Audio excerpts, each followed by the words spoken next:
Nagtungo na sa LTO ang driver ng nag-viral na puting SUV na may plakang number 7 at tumakas sa mga enforcer nang pumasok sa EDSA busway. Inamin naman ito ang kanyang pagkakamali. Si Noel Talakay sa Sentro ng Balita, live. Angelique, dumating kaninang umaga sa Land Transportation o LTO office ang driver ng puting SUV na may plate number 7 na nag-viral kamakailan dahil sa pagpasok nga nito sa EDSA bus lane. Pero ayon sa LTO, hindi sila nagbigay ng protocol plate number sa may-ari o sa kumpanya ng may-ari ng SUV. Pumarap si Angelito sa Land Transportation Office at inako ang kanyang naging kasalanan. Si Angelito, ang driver ng nag-viral na puting SUV na may plakang number 7 na pumasok sa EDSA busway nitong November 3, araw ng linggo. Tumakas sa mga traffic enforcer si Angelito at muntik pang masagasaan ang isa sa kanila. Pero depensa ni Angelito, wala po akong intention na sagasaan yung enforcer. Yung sasakyan kasi sir, automatic. Nung marilis mo lang konti yung brake sir, mag-abanti siya. Paliwanag pa niya dahil araw ng linggo, pwede siyang dumaan sa EDSA busway. Anya, sinundo niya ang isang investor ng kumpanyang pinagtatrabahuan at inihatid sa isang kilalang mall sa Mandaluyong. Linggo po yun sir. Akala ko sir, pwede ako makapasok sir. Kasi nagmamadali po ako sir.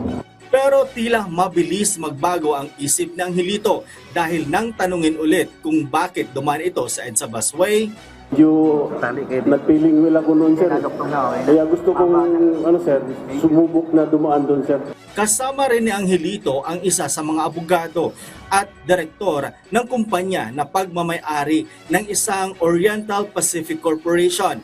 Batay sa isang website, isa sa mga direktor ng nasabing korporasyon ay ina ng mga kilalang politiko. Pero ayaw itong kumpirmahin ng abogado ng kumpanya. As of the moment, we cannot confirm. The names of the directors and stockholders may be found in the SEC. It's a public record.